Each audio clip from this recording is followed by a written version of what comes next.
Bonsoir à toutes et à tous pour cette nouvelle vidéo dont le thème est décoder les manipulations. Dans cette première partie sont répertoriées les techniques de manipulation utilisées couramment à l'aide d'exemples. Elles seront décrites de façon à être facilement repérées dans les situations que vous rencontrez, comme dans la culpabilisation.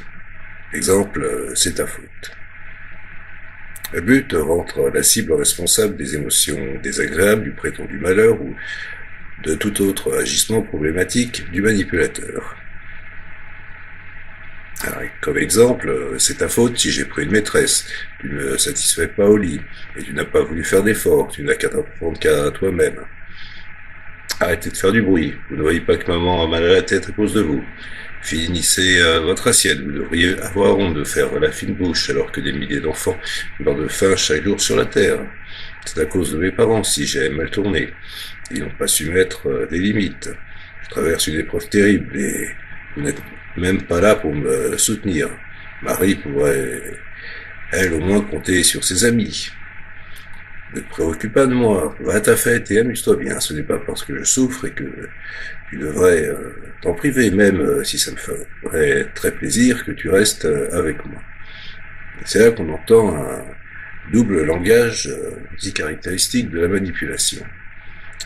Le mécanisme psychologique de la manipulation, les sentiments de culpabilité qui surgissent normalement lorsque nous avons occasionné un tort à quelqu'un, ils servent de gendarme intérieur et sanctionnent une faute que nous avons commise. Comme nous nous sentons responsables de la souffrance ou du malheur d'autrui, nous avons tendance à vouloir réparer le préjudice infligé. Par la culpabilisation, le manipulateur cherche à nous rendre responsables de son état, généralement un mal-être.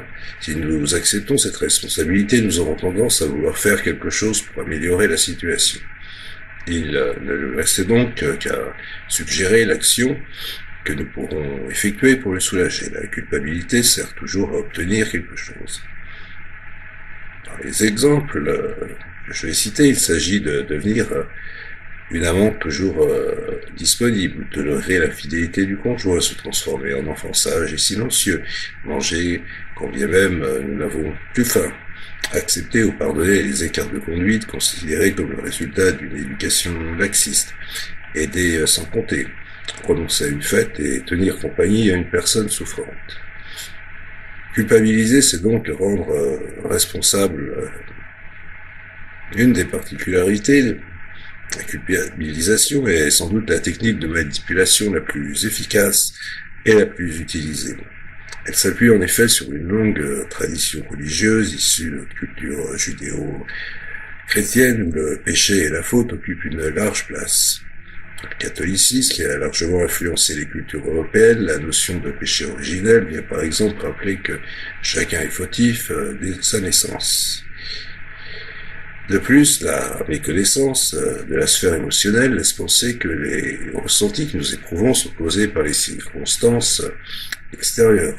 Nous sommes convaincus que nous sommes tristes parce que l'autre a oublié, que nous nous sommes fâchés parce qu'il nous a insultés. En réalité, personne ne peut causer d'émotion en nous si ce n'est nous-mêmes.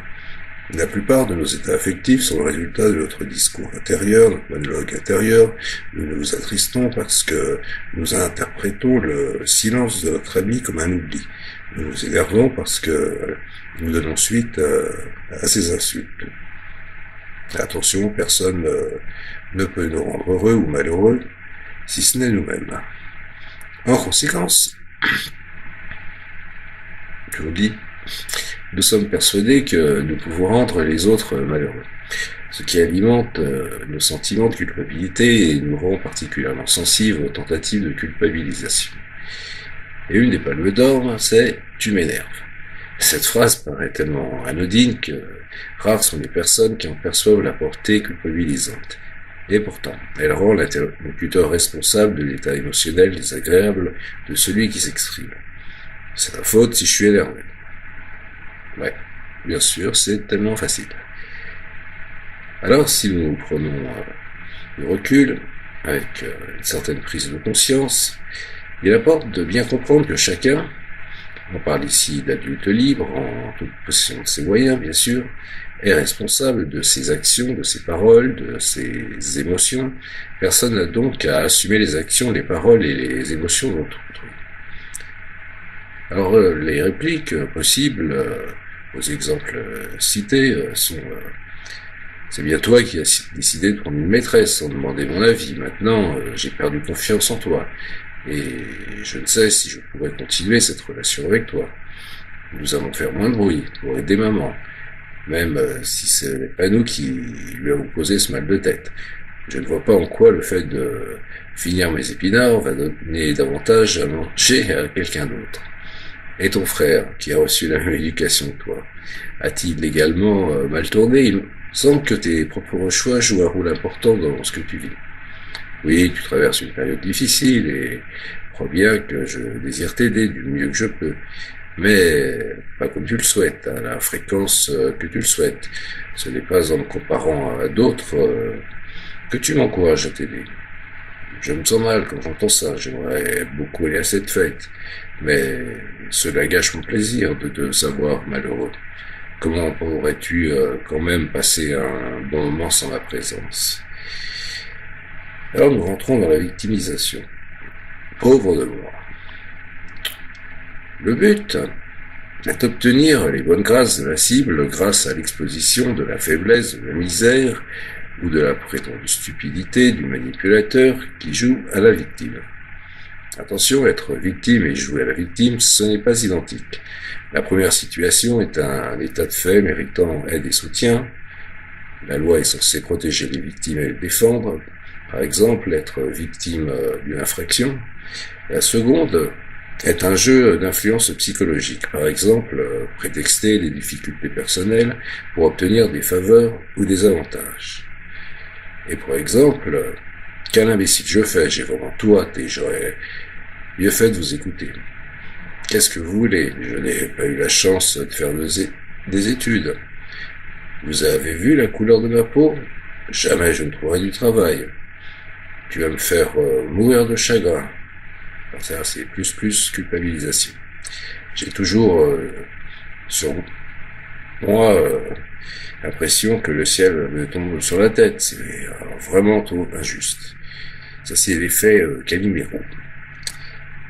Et nous tombons dans le déni de responsabilité. Culpabiliser autrui tout en se positionnant en victime constitue un déni de ses propres responsabilités.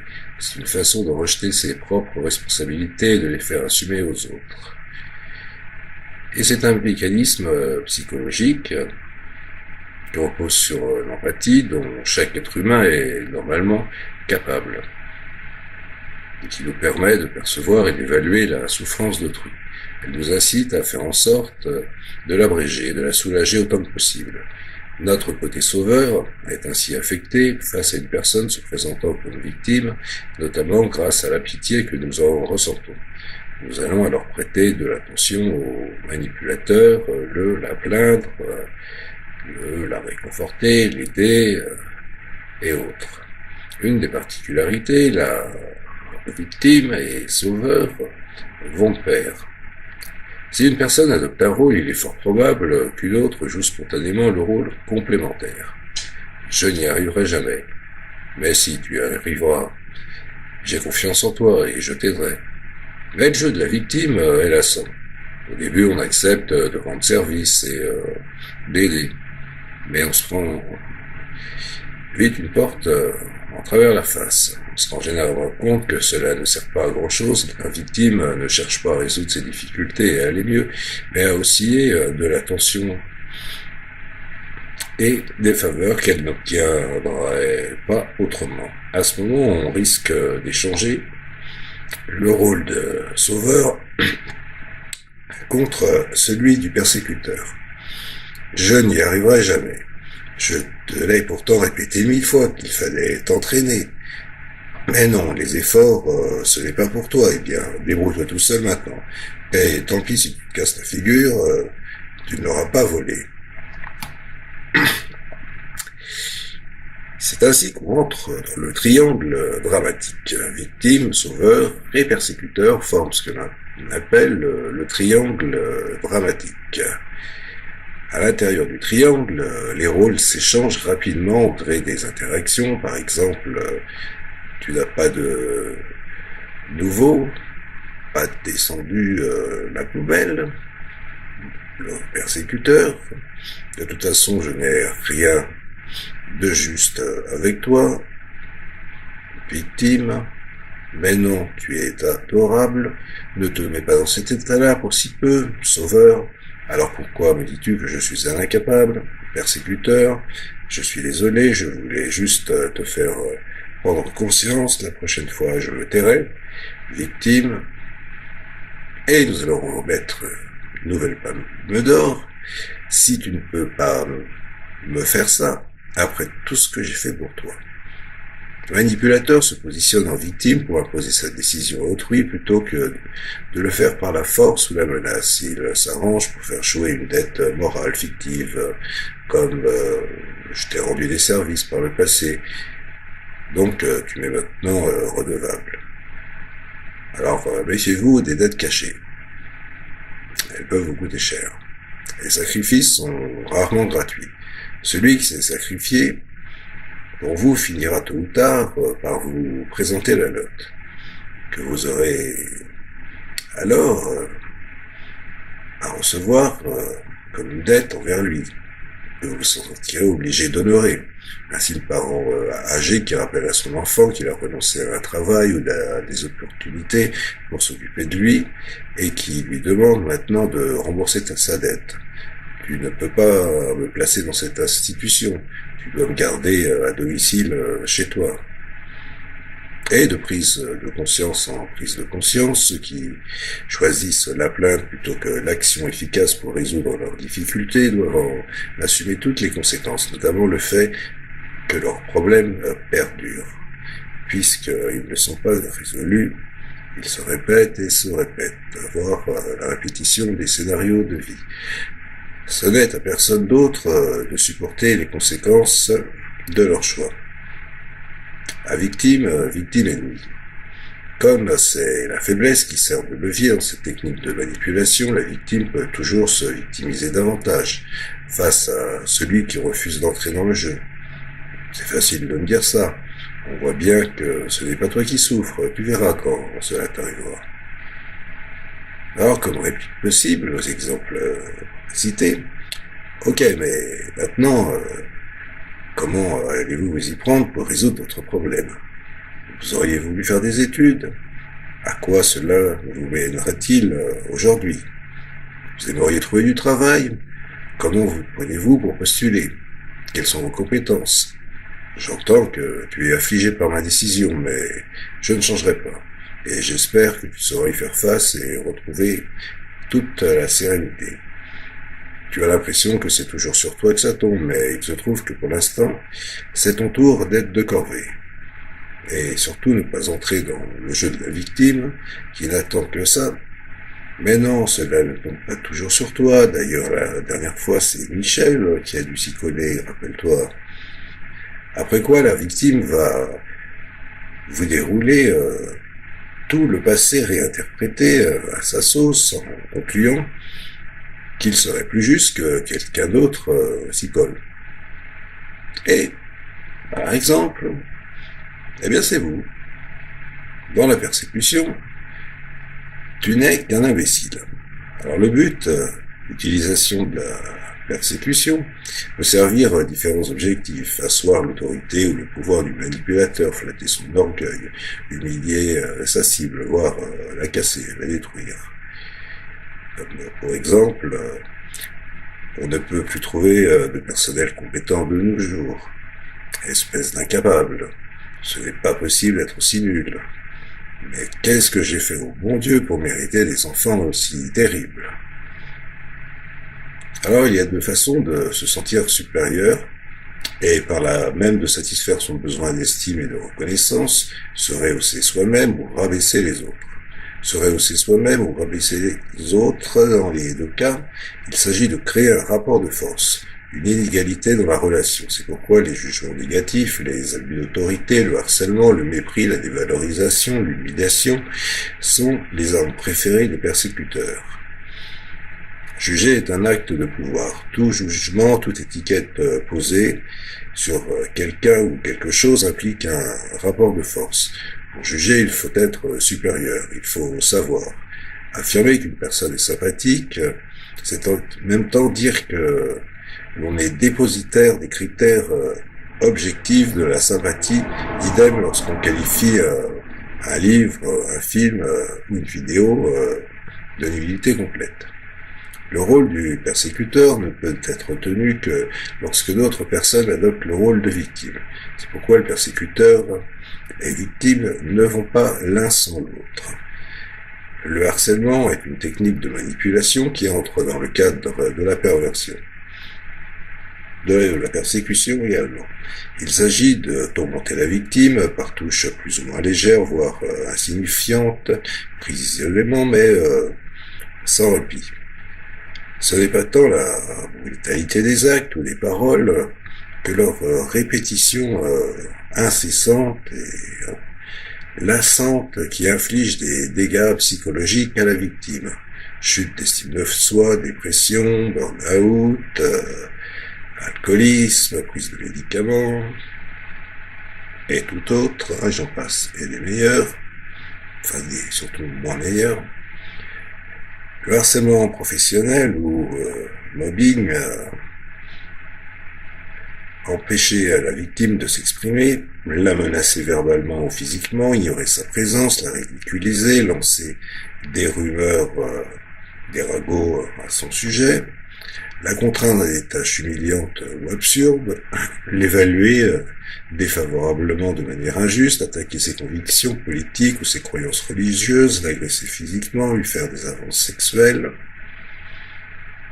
Et, comme au Festival de Cannes, la Palme d'Or revient à « Tu n'es qu'un égoïste ».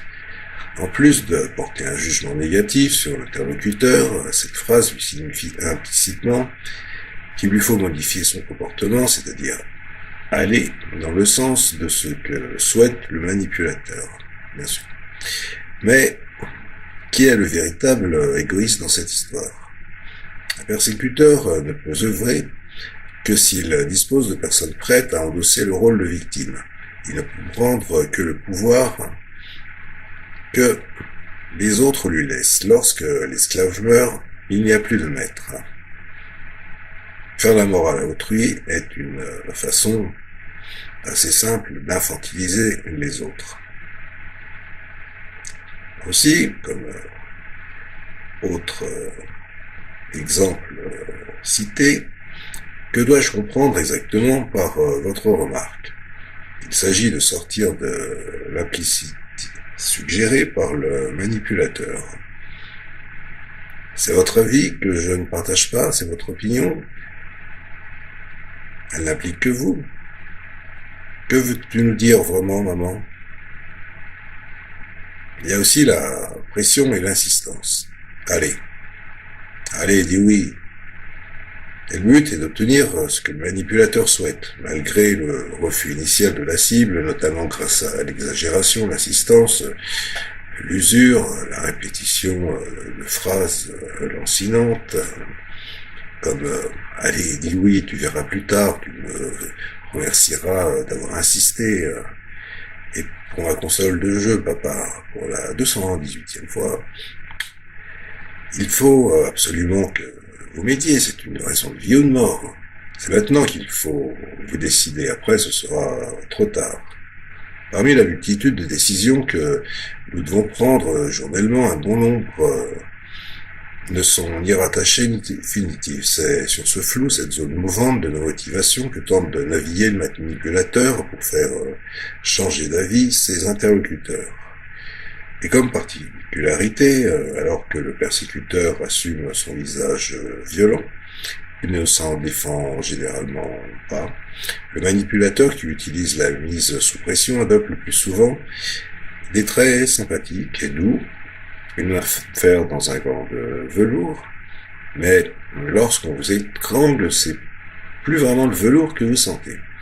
À noter que la pression va en s'accentuant et qu'elle peut assez rapidement se transformer en persécution, c'est-à-dire monter au grand jour son côté violent. Alors, comme phrase choc peut-être, vous ne savez même pas ce que je propose. La vente importune par téléphone ou en personne fait partie des nuisances de la vie moderne. Le respect voudrait que le refus du client entraîne immédiatement la fin de la conversation. Alors, bien au contraire, et vous en avez l'habitude, on voit de nombreux vendeurs poursuivre impunément leurs argumentaires. Vous ne savez même pas ce que je propose, mais attendez de savoir ce que j'ai à proposer, etc. Voilà. Mot baratin classique. Maintenant, c'est tout ça la même chose, raccrocher, vous les envoyez poliment à aller prendre des vacances. Mine de rien, c'est sous un couvert plutôt anodin. Alors, c'est oui que cette phrase est bien manipulatrice, puisqu'elle force, en fait, la décision de l'interlocuteur. C'est l'inverse de prends un moment pour bien y réfléchir, et seulement après, tu me communiqueras ta décision. Nous décidons non pas à être immédiat. Nous pourrons demander un délai de réflexion pour peser le pour et le contre en toute tranquillité, hors de toute pression exercée. Alors, comme autre exemple, j'entends bien que tu as très envie que je vienne avec toi. Laisse-moi y réfléchir tranquillement et je te donne ma réponse dans un quart d'heure. Je t'ai déjà dit que nous n'achèterions pas de console de jeu cette année. Tu as beau insister, cela ne changera pas ma décision. Je me sens sous pression lorsque vous me parlez ainsi. Je refuse de croire que votre vie soit en jeu. En revanche, j'entends que vous souhaitez vraiment mon aide. Alors tant pis, je préfère renoncer à cela plutôt que d'agir dans la précipitation et de le regretter plus tard. Et il y a évidemment comme émotion la colère. Assez, ça suffit maintenant. Donc le but est d'utiliser l'émotion de colère pour intimider la cible et bien sûr la faire plier. Exemple, bon j'en ai marre maintenant, ça suffit. Tu veux vraiment que je pète un plomb ? Toute phrase exprimée à l'aide de cris, de hurlements, de vociférations sur un ton sec, avec des mimiques, des grimaces et des crispations du visage, caractéristiques, voire par exemple le capitaine Haddock dans les aventures de Tintin marque, bien sûr, la colère. La colère est une réaction inscrite dans nos gènes, également présente dans l'oreille animale. Elle naît face à un obstacle et permet de mobiliser l'énergie nécessaire pour le surmonter, le contourner, le résoudre, voire le détruire. En particulier, la colère permet d'intimider un adversaire potentiel afin d'éviter le combat et ses conséquences négatives. De là, notre propension à craindre les manifestations de colère et à les éviter. Et beaucoup parlent de chercher à éviter les conflits.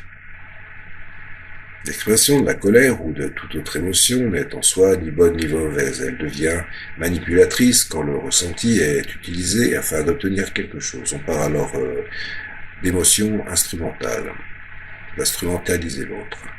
Dire que je suis fâché parce que c'est ce que je ressens n'est pas identique à dire que je suis fâché pour que l'autre change de comportement. Certains manipulateurs n'ont même plus besoin de se mettre en colère pour influencer leurs interlocuteurs. Leur excès de rage passé, ils ont conféré une solide réputation de colériques, irascibles ou caractériels. On sait dès lors qu'il faut les prendre avec des pincettes, en redoutant à tout moment un bon pétage de plomb. Et ça devient à la maison le règne de la terreur. C'est génial. On s'éclate tous les soirs. Et des fois particulièrement le vendredi soir. Bon, c'est pas la fièvre du samedi soir, c'est le vendredi soir.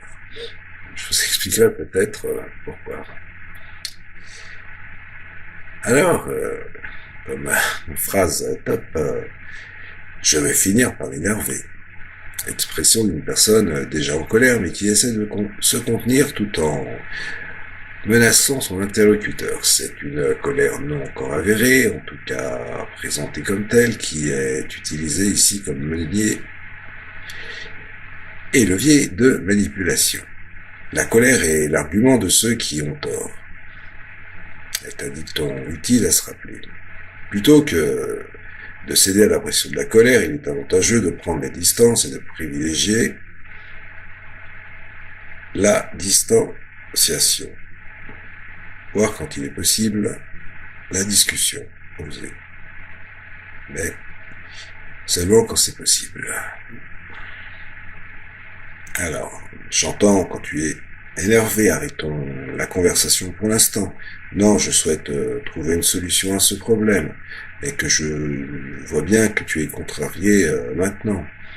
De façon générale, mieux vaut reconnaître l'émotion d'autrui, oui, tu m'as l'air fâché, que d'essayer de la nouer.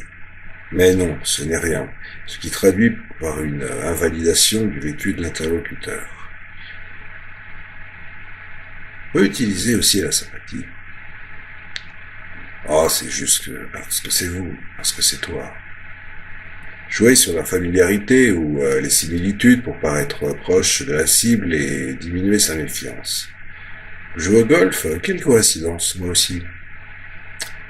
On se croise tous les matins dans l'autobus. Vous aussi, vous avez été jeune. Vous savez comme c'est dur parfois. Deux mécanismes nourrissent la sympathie, la familiarité, plus souvent un stimulus qui nous a été présenté. Et plus il nous a été présenté, bien sûr, plus nous l'apprécions. Les similitudes, nous apprécions davantage ceux qui nous ressemblent, comme les liens qui naissent instantanément entre deux compatriotes se retrouvant dans un pays étranger, alors que dans leur région d'origine, ils se seraient complètement ignorés. Ça, c'est un cas classique. Grâce à ces deux leviers, les manipulateurs arrivent à se faire apprécier et sont ainsi plus à même d'obtenir des faveurs de leurs interlocuteurs. Effet de simple exposition et publicité. Alors, comme psychologue, j'appelle ça un effet de simple exposition, le phénomène qui nous fait apprécier davantage quelque chose que l'on perçoit souvent. C'est un principe majeur de la publicité qui ne se prive pas de matraquer les consommateurs avec les produits qu'elle vante. Les séducteurs ou les dragueurs dont le seul but est d'aligner les conquêtes raffolent du « moi aussi ». Ils écoutent leur proie et lui font croire qu'ils nourrissent les mêmes aspirations pour les séduire. Après quoi, ayant obtenu ce qu'ils souhaitaient, ils la laissent tomber. Ou ils le laissent tomber. Ça arrive aussi, hein. Les petites annonces sur les sites de rencontres amoureuses sont implicitement rédigées de façon à activer le principe de similarité. On se décrit dans l'attente d'une personne semblable pour nous répondre, ce qui ressemble étrangement au test de compatibilité. Alors, je vous fais cette fleur juste parce que c'est vous. Comment ne pas succomber aux vendeurs déclamant cette tirade? Comment ne pas se sentir privilégié et unique? Comment ne pas considérer comme fort sympathique celui qui vous l'a dit? Une stratégie commerciale redoutable dans cette catégorie est l'ajout de phrases et ce n'est pas tout. Après une proposition faisant croire que le client bénéficie d'un traitement de faveur, d'une promotion qui n'existe pas et qu'il est donc exceptionnel. Sympathie n'a des points communs. Nos amis nous ressemblent effectivement, mais ceux qui prétendent d'emblée et a priori être comme nous devraient susciter notre méfiance, surtout lorsqu'il y a un enjeu à la clé.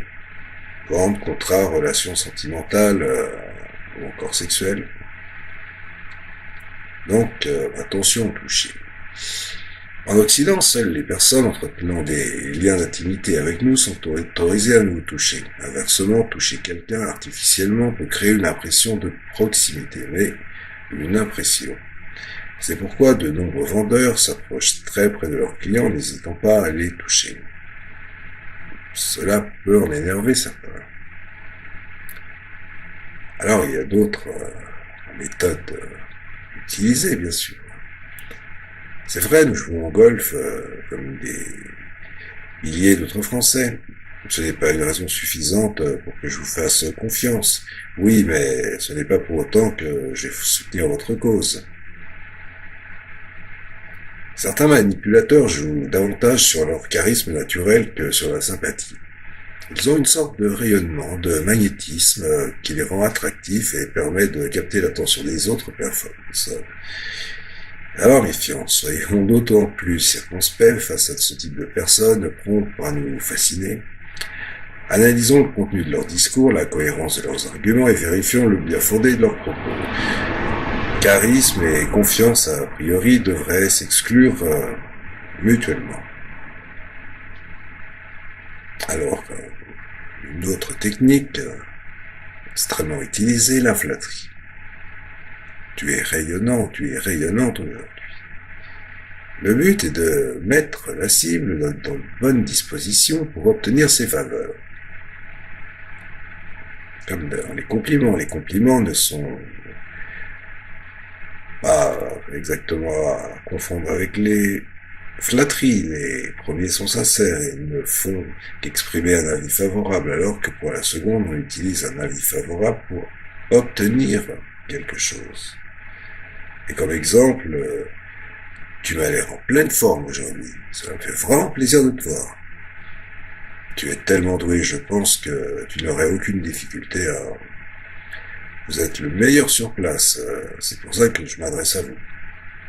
Le besoin d'estime et de reconnaissance est fondamental chez l'être humain, et chez certains peut-être tellement important. Contribuer à le satisfaire chez autrui, c'est même de façon artificielle, créer un mouvement de sympathie qui rejaillit sur le manipulateur. D'après Abraham Maslow, bon, certains l'ont lu, d'autres pas, chacun ses goûts, chacun ses lectures. Les humains doivent non seulement satisfaire des besoins physiologiques, respirer, boire, manger, mais aussi des besoins psychologiques. Sécurité, se sentir en sécurité, à l'abri, appartenance, faire partie d'un groupe ou d'une famille, reconnaissance, gagner de la reconnaissance et de l'estime, actualisation de soi, s'épanouir, tout ce qui peut servir à combler ses besoins peut devenir un levier de manipulation. La flatterie, c'est l'arme principale du manipulateur séducteur. Celui-ci utilise tous ses charmes pour parvenir à ses fins. Que ce soit la beauté, son physique, l'élégance, le beau parler, l'érudition. Être flatté par une telle personne est invariablement perçu comme un immense privilège. Comme oh, tu m'as l'air d'avoir un genou. S'il y a bien une chose qui s'écoule inexorablement, c'est le temps. Personne ne peut rajeunir.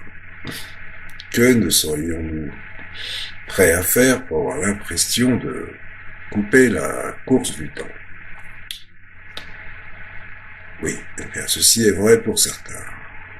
On peut aussi assumer l'âge qu'on a très bien et le vivre en totale harmonie. Mais lorsqu'ils sont sincères, les compliments sont toujours agréables à entendre. Mais la flatterie, elle, n'est jamais sincère, puisque toujours intéressée. Son contenu n'est donc pas valide. Et je ne la validerai pas ce soir. Autre exemple possible, c'est vrai, je suis en pleine forme. C'est vrai, je n'aurai pas de difficulté mais je n'aurai aucune disponibilité pour t'aider en ce moment. Je ne pense pas être meilleur que mes collègues, explique moi ton cas, et je te dirais que je peux éventuellement t'aider ou faire pour toi. Et puis il y a aussi la flatterie au conditionnel. Allez, sois sympa. Alors c'est faire comprendre à la cible qu'elle perdra un statut ou une image agréable accordée a priori si elle n'exécute pas ce que le manipulateur souhaite. Comme, allez, sois sympa, ça te coûte rien de donner un coup de main. Tous les autres mamans ont donné leur accord, il ne reste plus que toi. Vous serez gentil de me taper ce courrier. C'est des phrases que vous avez sûrement maintes fois entendues. Et comme nous souhaitons être appréciés et jugés positivement par les autres, là, on entre dans le toujours regard des autres, nous essayons d'éviter de perdre leur considération. Il suffit donc de faire miroiter l'étiquette positive et surtout d'évoquer le risque qu'elle soit retirée pour influencer autrui. Le manipulateur commence par accorder la récompense, c'est-à-dire le qualificatif agréable. Par exemple, sympa, cool, généreux, serviable, comme les autres, en précisant toutefois que celui est conditionnel. Celui a une condition.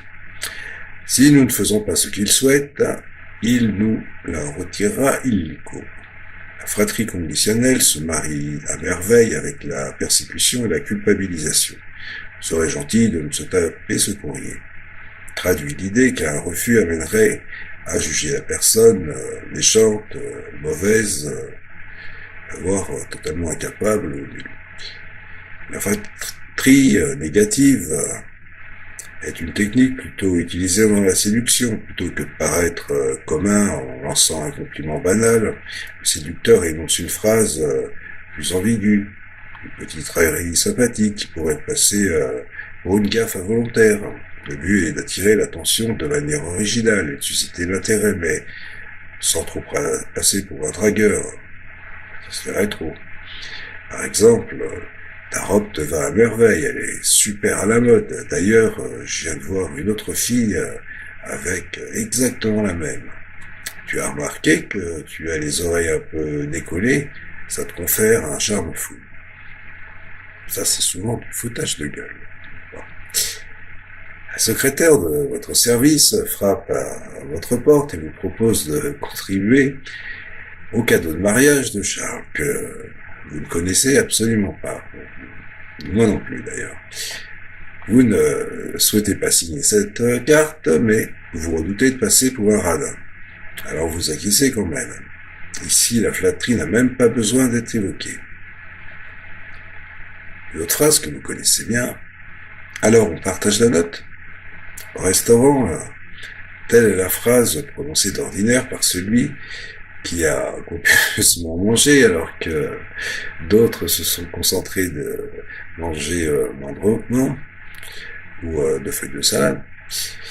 À eux le courage de répondre non, je souhaite payer ma part individuellement, et d'affronter des remarques du type mais comme tu es compliqué, regarde le temps qu'on va perdre à cause de toi. Il est possible, dans une certaine impossibilité, de prendre conscience qu'il est impossible de perdre et de plaire à tout le monde. Quoi que l'on fasse, il y aura toujours des mécontents. Fort de ce constat, nous devons diriger nos actions en fonction des buts à atteindre. Éducatifs, politiques, amoureux, et non pour plaire à autrui. Comme exemple de réplique, au risque de ne plus te paraître sympa, je ne peux quand même pas t'aider aujourd'hui. Même si je suis la seule maman à ne pas donner mon accord, cela ne change rien. Je ne te permets pas de... Vous voulez que je tape ce courrier immédiatement? Alors, dans les sentiments, et surtout les sentiments dans les liens familiaux, il y a la phrase, grande phrase type, il faut s'entraider dans la famille. Alors, le but est d'utiliser les liens affectifs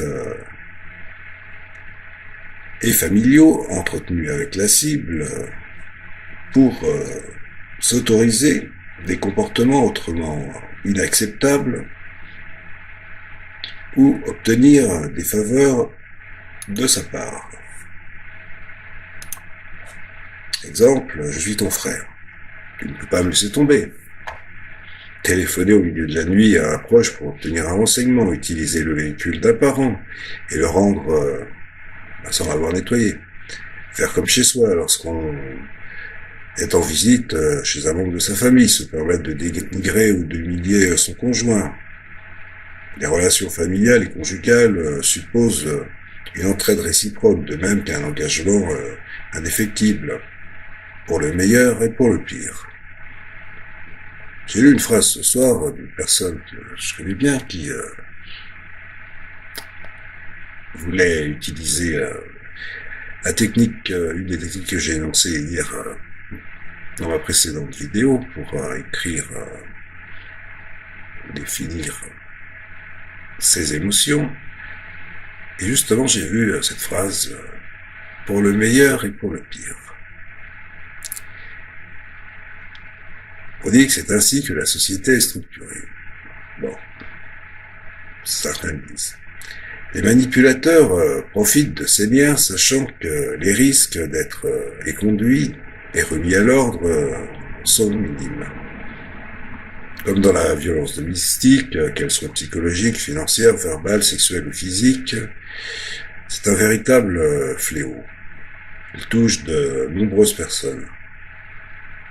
Alors, certains disent plus d'une sur trois. Alors, restons tranquilles avec les chiffres. Qui, justement, se taisent pour sauvegarder le couple ou la famille. Ou la famille. Vous connaissez tous qu'il existe bien des secrets de famille. Vous le connaissez, mais sans les connaître. Et parfois, il ne faut mieux pas les connaître du tout. Dans tous les cas, dénoncer au plus tôt afin que cela cesse, quitter, sacrifier la relation, qu'un type de relation ne saurait justifier la violence. En particulier, ne pas croire sur parole à personne violente promettant d'arrêter jusqu'à la prochaine fois. Seul un profond travail sur soi peut venir à bout de ses comportements. Il existe une particularité. Ce type de manipulation est parfois plus induit par la victime, et oui, induit par la victime, qu'exercée volontairement par les autres. C'est la personne elle-même qui s'interdit de dire, d'exprimer son mécontentement ou de demander des changements, ce qui incite les autres encore à continuer et continuer. Je n'oserais jamais refuser ça à ma mère, je n'oserais jamais dire ça à ma sœur, à ma fille, à mon père. Alors, comme je vais décerner une nouvelle palme d'or, tu vas être heureux ce soir. Heureusement que vous êtes là. Je ne sais pas ce que je ferais sans vous. Moi non plus. Peut-être est-ce valorisant à entendre, mais visons à nous signifier que nous sommes indispensables à la survie d'autrui, de quoi réduire notre liberté de mouvement, notre liberté d'expression, toutes nos libertés. Ce n'est pas parce que nous sommes unis à certaines personnes par des liens familiaux ou matrimoniaux que nous devons accepter l'inacceptable. Certes, l'entraide et la générosité sont souhaitables. Mais lorsqu'elles dépassent les limites, nous sommes en droit de le signaler, voire de rompre le lien si rien ne change. Comme un jardin, une relation doit s'entretenir et se soigner pour être belle par divers moyens. Des contacts répétés, des moments agréables partagés, des échanges d'idées et bien d'autres. Sinon, elle aura tendance à s'étioler, à perdre de la vigueur et finira par mourir. Comme le dit un proverbe, ne laissons pas pousser les mauvaises herbes sur les chemins de l'amitié. Donc, comme réplique possible, encore par rapport aux exemples précités, je suis ton frère, mais c'est moi qui décide comment je peux t'aider et si je vais le faire dans cette situation. Je te demande à l'avenir de ne plus me téléphoner après 21h car je dois aussi me reposer. Je veux bien te prêter ma voiture, mais je te demande de la nettoyer avant de me la rendre. Sinon, je renonce à te la prêter. Je suis content que tu te sens à l'aise chez moi, mais j'aimerais que tu nous demandes avant d'ouvrir un placard ou un tiroir. Stop, Je te demande d'arrêter immédiatement cela. Et il existe bien sûr le chantage affectif. Je ne peux pas vivre sans toi. Ouais. Jouer avec les sentiments de la cible ou du manipulateur pour influencer la cible a précisé que le gain visé n'est pas forcément matériel. Il peut être de nature purement affective pour le manipulateur, par exemple, se rassurer quant à l'amour de l'autre. Par exemple, si tu me quittes, je ne survivrai pas. Ou sans toi, je ne suis plus rien. Si tu décidais de me quitter, je te pourrirai la vie. C'est aussi appelé le terrorisme sentimental. Tu ne vas pas partir à l'étranger. Tu sais que je ne peux pas me débrouiller seul à mon âge. Puisque tu n'aimes pas ça, je ne te toucherai plus jamais. La vie humaine commence toujours dans la dépendance. Il est impératif que les adultes s'occupent du bébé pour qu'il puisse survivre. Certains restent persuadés toute leur vie durant que d'autres personnes sont indispensables à leur bonheur. Ils font alors tout pour que leur partenaire amoureux reste attaché. Attaché, ça signifie également ligoté, enchaîné. Dans les besoins et les désirs, une des différences majeures entre un besoin et un désir, au-delà de son caractère vital, réside dans les objets capables de les satisfaire. Ensemble générique pour les besoins, offre spécifique pour les désirs. Par exemple, tout ce qui est comestible calme la faim. Seul le chocolat est provisoirement le désir de chocolat. Idem pour l'amour. La compagnie, la tendresse, l'intimité sexuelle sont des besoins qui peuvent se satisfaire de multiples façons. L'envie d'être en relation avec X ou Y ne peut se satisfaire qu'avec eux. En aucun cas, la frustration du désir ne peut se révéler dangereuse ou mortelle sur le plan psychologique. Mais il existe une particularité, ce type de manipulation se joue principalement dans les relations sentimentales entre amoureux ou au sein de la famille. Malheureusement, elles finissent toujours par aller dans le sens contraire du but recherché. À force de contraindre l'autre et de réduire sa liberté, celui-ci perd le plaisir d'être en relation et n'aura de cesse de vouloir s'en aller, de vouloir vous quitter. Alors il y a bien sûr le chantage au suicide. Chantage au suicide, c'est un grand classique. On ne peut pas déduire d'un chantage au suicide si la personne passera à l'acte ou non. En cas de doute, mot vieux, non. Mieux vaut, c'est mieux, avertir les instances adéquates, police, urgence ou autres, de façon. Il est capital de se rappeler que si quelqu'un décide de mettre fin à ses jours, il s'agit de sa propre décision et de sa seule décision, et que personne d'autre n'a à en assumer la responsabilité à sa place. Sinon, c'est rentrer dans une culpabilisation. Et pour décerner une autre palme d'or, alors là, je vais me la décerner à moi-même, pour une fois. Ça change un peu. Si tu m'aimais vraiment, tu ne sortirais pas aussi souvent avec tes amis. Bon, c'est pas la meilleure palme d'or. Phrase particulièrement violente, puisqu'elle commence par mettre en doute les sentiments du partenaire. De plus, elle place sur le même plan sentiments et actions banales, sortir avec ses amis.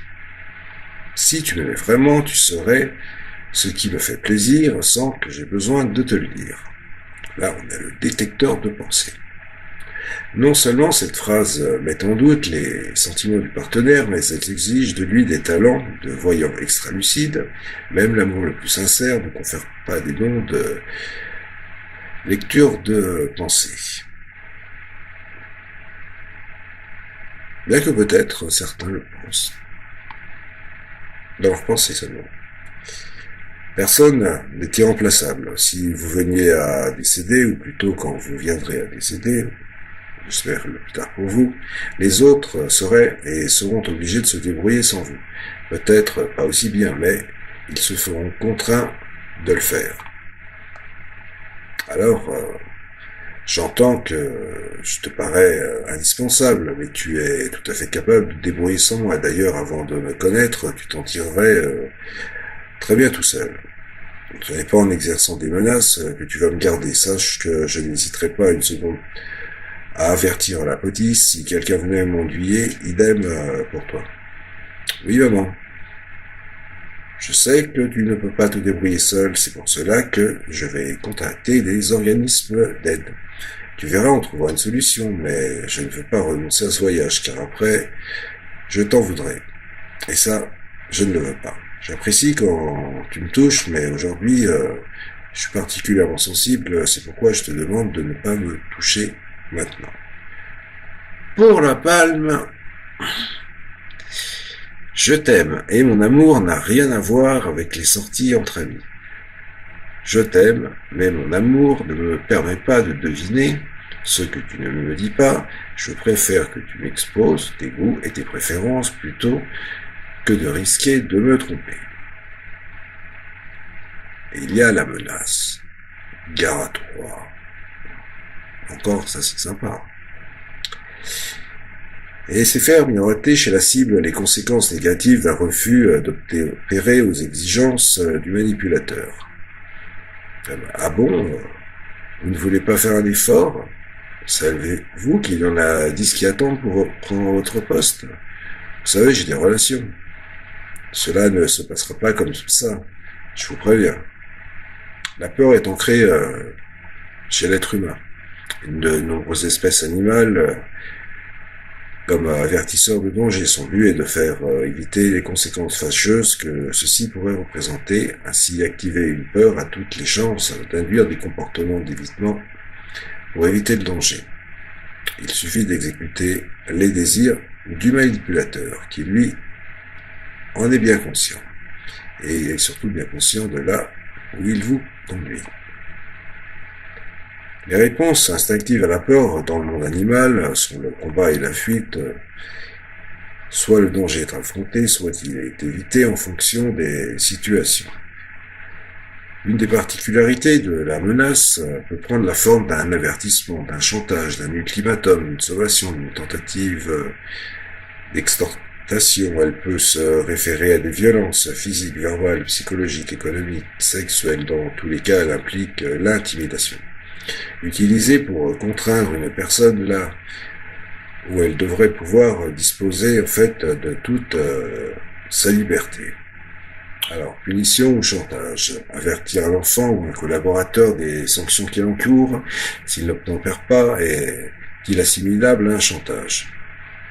Non, car dans ces cas, il existe un rapport d'autorité, d'obéissance qui fait partie de la relation parentale ou professionnelle, mais du moment que les ordres sont justifiés, les ordres ou les consignes.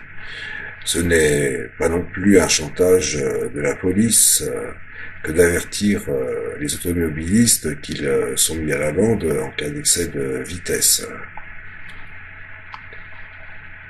Et si on vous dit, alors toi, tu vas me le payer.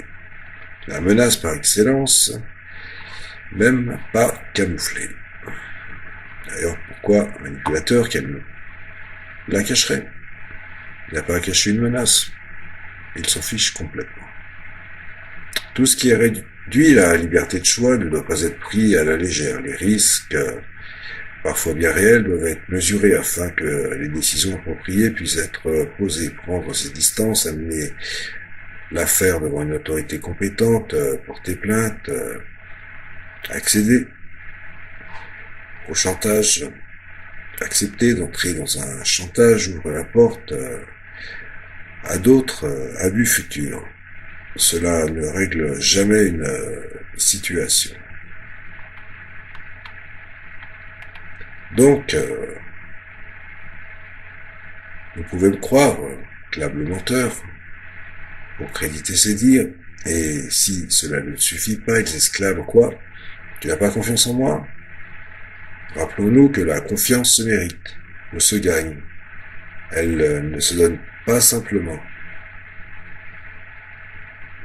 Comme réplique, ce n'est pas une question de confiance, J'ai pour habitude de vérifier moi-même. Alors, détectons le mensonge, ou achetez-vous un détecteur ou un décodeur de mensonges. On pense communément que ce sont les indices non-verbaux qui traduisent le mensonge. Regard fuyant, nervosité, malaise, etc. En réalité, c'est le contenu du discours. Les personnes qui mentent donnent nettement moins de détails, utilisent moins de mots, font dans la réalité le flou et l'imprécision. Elles le font vraiment à merveille.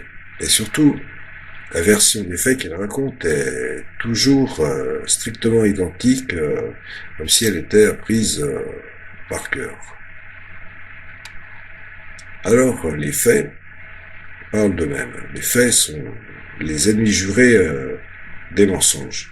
Face à tout doute, n'hésitons pas à demander des précisions, qui, quoi, quand, où, combien, comment, qui était présent, dans quelle revue avez-vous lu cette information, le procès verbal de l'Assemblée le mentionne-t-il? Bon. Il existe aussi les sous-entendus et l'ironie. Comme « eh bien, bravo ». Le but est de dire quelque chose sans vraiment le dire ou sous le couvert de la plaisanterie afin de prendre l'avantage sur sa cible. Votre collègue fait du bon travail, elle. Si seulement quelqu'un pouvait m'aider. Je disais ça pour plaisanter. Tu n'as aucun sens de l'humour. Il ne faut pas le prendre mal, voyez. La communication humaine emprunte deux canaux distincts. Le verbal, c'est-à-dire l'utilisation du langage, et le non-verbal, les expressions du visage, la posture gestuelle, l'intonation de la voix, etc. On parle également d'implicite et d'explicite. Si les deux sont plus souvent en phrase, il est tout à fait possible de les rendre discordants. Par exemple, je te félicite pour ta ponctualité, énoncé sur un ton fâché. Face à deux messages différents, la confusion apparaît forcément. Lequel devons-nous prendre en considération? Le manipulateur peut, dans ce cas, en tirer tous les avantages. Ce n'est pas ça que je voulais dire. C'est tellement simple. Pas pour lui, hein. Encore plus si c'est naturel.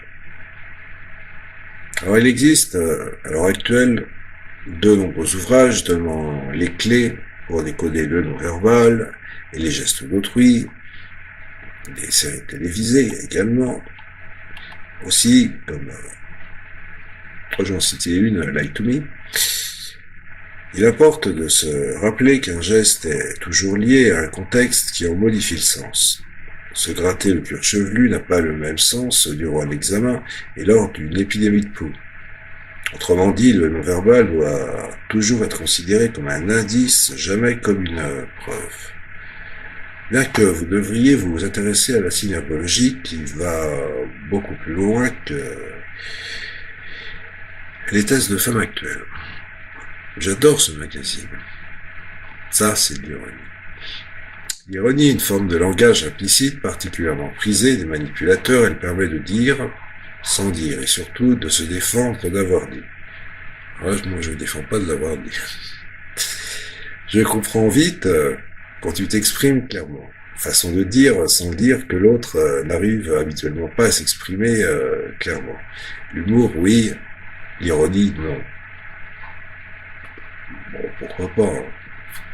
La différence entre l'humour et l'ironie réside dans le nombre de personnes qui sourient autour de la table. Toutes pour la première, toutes sauf une pour la seconde. L'ironie est toujours dirigée contre quelqu'un qui de plus ne peut pas se défendre. T'as vraiment pas le sens de l'humour. L'humour grinçant, de même que le cynisme et les sarcasmes, est plutôt à éviter dans la communication interpersonnelle.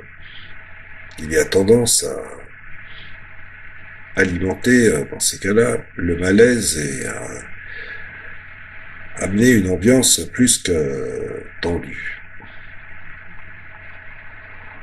Il y a l'utilité aussi du paradoxe, sens-toi libre. Le but est de donner des indications contradictoires afin de pouvoir reprocher à la cible de ne pas les avoir suivies. J'aimerais tellement que tu m'offres des fleurs. 2 jours plus tard, le mari tend un bouquet à sa femme, qui s'exclame: cela ne vient pas de cœur, tu me les offres juste parce que je l'ai demandé. Boum. N'avez-vous jamais entendu cette phrase? Assume ton côté de chef de famille. Vas-y, affirme-toi. Ah, deviens un mâle. Empêche-moi de boire. Et lorsqu'il te sert un verre, mêle-toi de ce qui te regarde. Je suis adulte et libre de mes actes. Suivi d'un reproche le lendemain. Pourquoi m'as-tu laissé boire? Je t'avais pourtant demandé de ne pas m'en empêcher. C'est très simple. La communication piégée.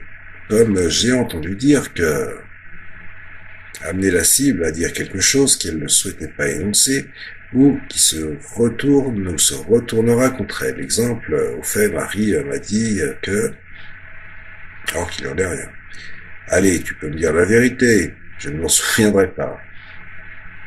Et appliquer des mesures de rétorsion, de sanction, une fois la vérité connue. Vos collègues affirment que, pour obtenir un aveu.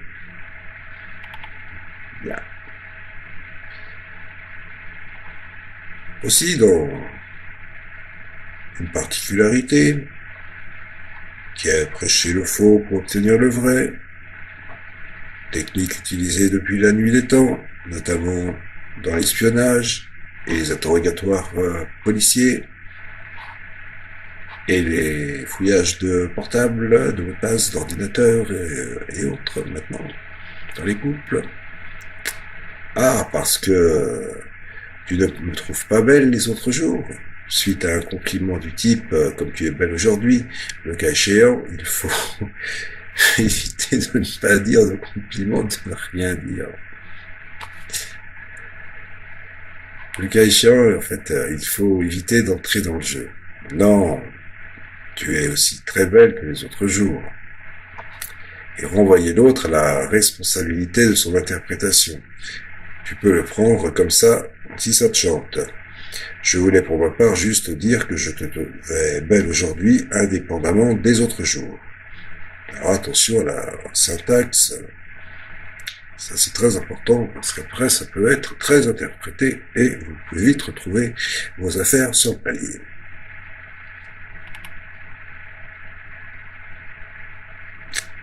Alors il y a le... Tiens, c'est un cadeau. Rendre la cible redevable en lui octroyant auparavant une faveur non sollicitée. Comme dans l'expression, se rendre service est suffisamment explicite quant à la réciprocité en jeu.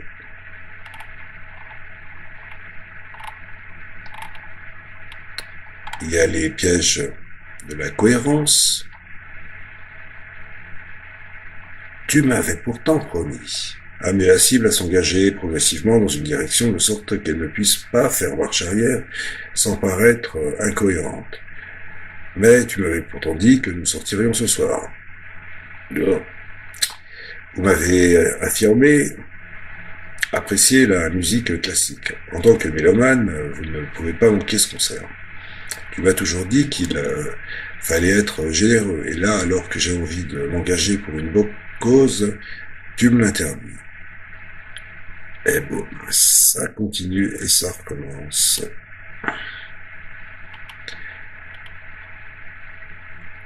Et pour vous décerner à vous maintenant la palme d'or, l'automanipulation qui consiste à préserver dans un choix, alors qu'il ne vous convient pas, finir de regarder cette vidéo ennuyeuse, parce qu'on a commencé, rester jusqu'au bout de la séance parce qu'on a payé le prix de la place, finir des études dans une discipline parce que cela donne une mauvaise impression, de changer en cours de route. Si la cohérence est une qualité, l'excès de cohérence s'apparente plutôt à de la rigidité mentale, de la psychorigidité. Savoir reconnaître que les choses changent et que nos goûts fluctuent permet d'éviter bien des pièges. Mais ceci n'est pas encore acquis pour tous et pour toutes. Ce n'est pas parce que un objet ou un verre se vend à des milliers d'exemplaires qu'il est forcément de qualité. Par exemple,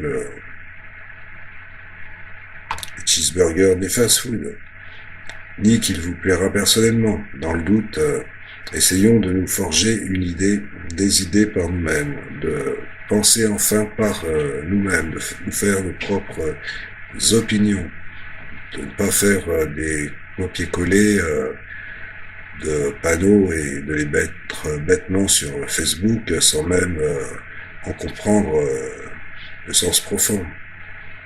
D'ailleurs, s'il y a un sens à comprendre. Apprenez à penser par vous-même, apprenez à faire par vous-même, apprenez à dire, à oser être vous-même. Osez le faire. Et commencez à le faire dès ce soir, ou même dès cette nuit. Et pourquoi attendre? Pourquoi encore repousser les choses? Pourquoi attendre demain? Pourquoi aller attendre plus loin? Quand vous attendez un train, vous l'attendez sur un autre quai? Non. Vous devez être là, présent, dans une pleine présence, pour passer à l'action, et cette action est dirigée dans le seul objectif de devenir vous-même, qui vous êtes réellement et profondément, avec vos forces, vos valeurs, vos convictions, votre profondeur, votre valeur d'âme, vos défauts, vos qualités.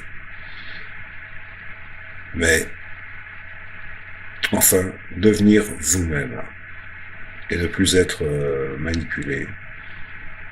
Pour ceci, vous pouvez acheter un décodeur de manipulateur que je n'ai pas encore fabriqué ni mis en vente, mais j'y pense fortement. Mais je peux vous proposer de me contacter aussi, simplement, pour parler, au 06 88 48 50 72 ou au 02 38 36 27 53, même par SMS, ou m'envoyer un petit email sympa, de préférence, à l'adresse pierredassigny@orange.fr, et j'y répondrai avec plaisir. Si vous avez besoin, il y a toujours des gens qui seront là pour vous écouter, sans vous manipuler, et en qui vous pourrez avoir totalement confiance. Et pas de grosses vidéos hyper bien tournées, avec des super effets, un son nickel, tout est préparé, tout est mixé, remixé. Faut mieux être vrai avec peu que faux avec beaucoup. Sur ce, je vous souhaite une très agréable nuit ou une très agréable soirée, ou les deux à la fois si vous vous endormez sur votre canapé. Et je vous dis à bientôt pour une prochaine vidéo qui sera peut-être encore plus longue et ennuyeuse que celle-ci. Sur ce, pour les courageux, à bientôt et prenez soin de vous.